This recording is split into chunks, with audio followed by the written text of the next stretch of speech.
Welcome, welcome. It is 8 p.m. and it is Hurricane Hub Live. I'm Chief Meteorologist Tim Pandajis. Thanks for joining us for another edition here on our first edition in July the 1st, 2025. And we've got a lot to talk about today on HHL. Here's the rundown. We're going to go back and look a year later to Hurricane Beryl. You remember that one? Category 5 out in the Atlantic into the Caribbean, made landfall in the United States, earliest Cat 5 on record. Plus, we've got some tropical mischief brewing in the Northeast Gulf and over into the Southwest Atlantic. Odds have actually gone up a little bit for development there as we head towards the long holiday weekend. Let's get to the boards for you.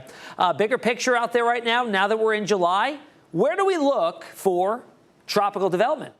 Well, it kind of shifts. The overall dynamic of the basin starts to shift and focal areas move around. In July, we turn to the Gulf of Mexico, which pretty much is open for business throughout the entirety of the season. It's very warm already, obviously, and we'll look for development there. But then we also keep our eye on the far western Caribbean. A lot of times we can get development here that then, of course, spills over into the Gulf and moves off towards the Gulf Coast of the U.S. and develops into a tropical storm or potentially even a hurricane. Southwest Atlantic starts to get a little more active this time of year as well. And as we get to later July, we start to shift our focus farther to the east into the main development region of the Atlantic Basin. A lot of times this is the area, the birthplace of long track hurricanes. Some of the strongest hurricanes come out of this area because they've just got so much time over favorable conditions. Warm sea surface temperatures, upper level winds are pretty favorable, and then they build into the Caribbean that sometimes can be quite favorable, although sometimes we call the Caribbean the graveyard of the Atlantic, because if there's storms in the eastern Pacific, it can increase the wind shear here and they get torn apart sometimes. But these are the areas we'll look for. And at this time, we've actually got some development out there, some potential development that we'll focus in on here in just a little bit. But overall, now that we're in July, we came out of June, that's only got 6% of all named storms. July is not all that much higher. 8% of all named storms develops in the month of July before, of course, it really ramps up as we get into August and certainly September, the peak of the season. But it's not the least active month of the 6-month season. Of course, November is, and June, and then July at 8%. So out there in the Atlantic right now, we highlighted the Gulf and we highlighted the Southwest Atlantic, right? And look at this. This is where we'll be focused on the possibility of seeing our next named system develop. We've already had Andrea. We've already had Barry. Next up would be Chantal. Hurricane Center just dropped their 8 o'clock advisory, and that has increased the odds over the next 7 days to 40%, which is a medium chance of seeing some tropical development here. Now, it's over a relatively large area spanning from the Northeast Gulf to the Southwest Atlantic, but right now we've got an area generally of disturbed weather here. Now, what's going to be the trigger to possibly develop something here is going to be a cold front that's dropping in from the northwest. It's well to the north right now.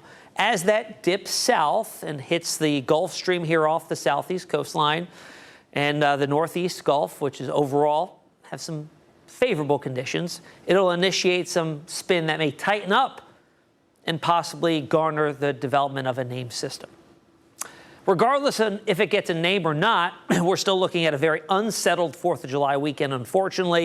It will be impactful with very heavy rainfall, increased rip current risk in all the beaches on both the west and east coast of Florida and the Gulf Coast, the Panhandle Coast, the Big Bend area of all those beaches there, and may see some ongoing unsettled weather there for quite a while, as it's not really going anywhere anytime soon. Aside from that, in the Atlantic Basin, things are quiet. And it will remain quiet for quite a while longer because of the dust. We still have a whole bunch of it. I mean, look at this plume coming off of Africa, moving over the main development region now. And for now, it'll remain shut down. Now, usually as we get towards the end of July, I highlighted how the main development region starts to get a little more active later in the month. Because usually we see either the dust dissipate or the plumes start to shift a little bit farther to the north, opening up more activity here. And we just don't have the drier mid-levels. You see, we do have some tropical waves, but they're completely enveloped with this dry mid-levels, the dust, and that'll likely choke off any development from occurring in those areas for now. Now, back to our area of concern here, not really concern, area of interest. It has not been tagged as an invest yet. Usually it gets that. It'll probably get that in the short term, get tagged as an invest area, investigative area. And you can see there's plenty of squally activity here.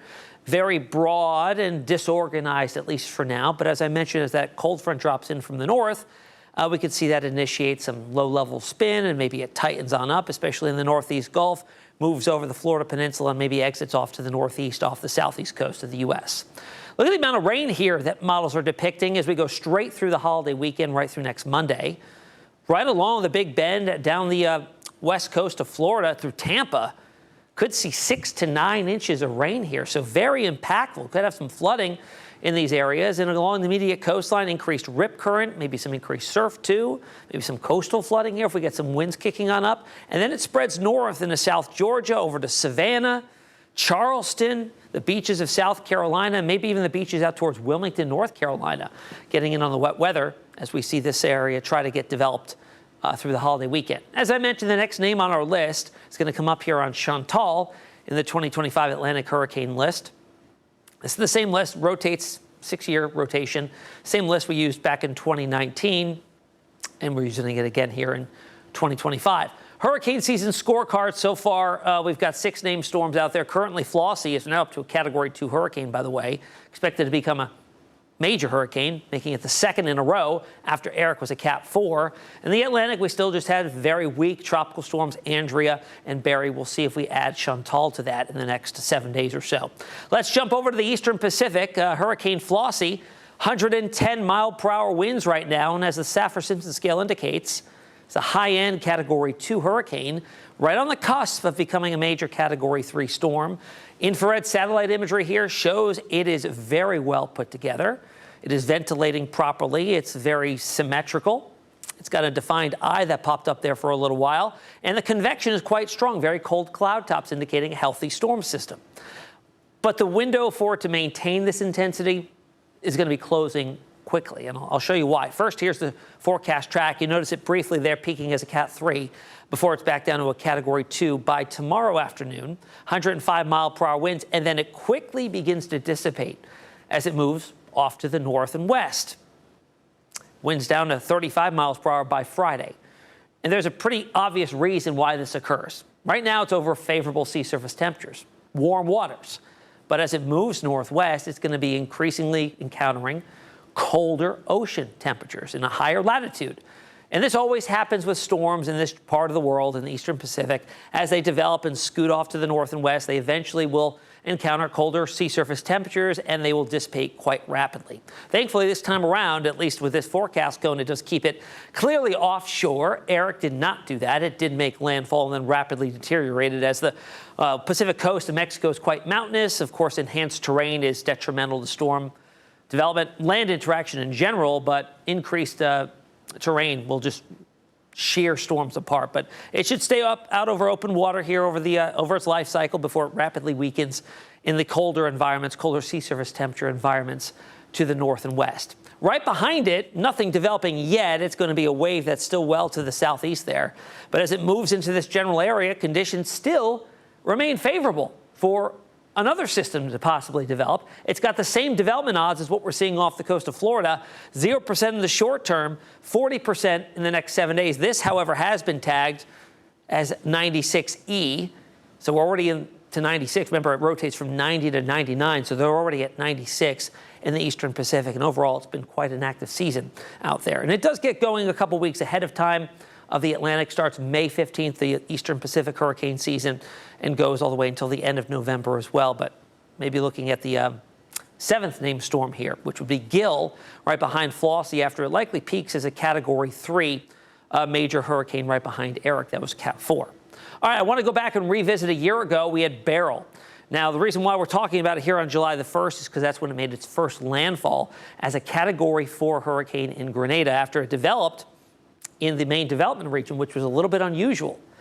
You know, usually we have the Saharan dust that keeps the MDR quiet in late June. Wasn't the case last year. Beryl was able to develop at a pretty low latitude. In fact, it skirted just south of a plume of dust that was well to the north here. So it did take advantage of rather favorable conditions, intensified, made landfall, then entered the Eastern Caribbean, where it became a Category 5 hurricane.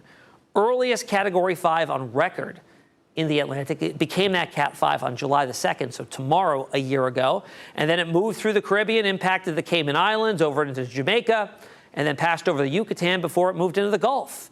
Then it made landfall in Matagorda in southeast Texas as a Category high-end Category 1 hurricane, causing a good amount of damage there. Had a very large wind field at that time as it was gaining latitude, and then moved its way to the north and then impacted areas along the Midwest in the U.S. with a lot of rainfall there. All right, folks, well, that's the latest here on today's Hurricane Hub Live. Touched on a lot of different subjects. Of course, we'll be watching what goes on in the Northeast Gulf, Southwest Atlantic here over the coming days as odds have gone up a little bit. You saw a 40% chance of that getting a name of Chantal over the next 7 days. So it's going to be a very wet weekend, unfortunately, holiday weekend for Florida and portions of the southeast coastline. But farther to the north, things looking a little bit better. In the meantime, between today and tomorrow, but when we join you again, you can find me on social media, Facebook, Instagram, X, and on TikTok. Until then, enjoy the rest of your Tuesday night.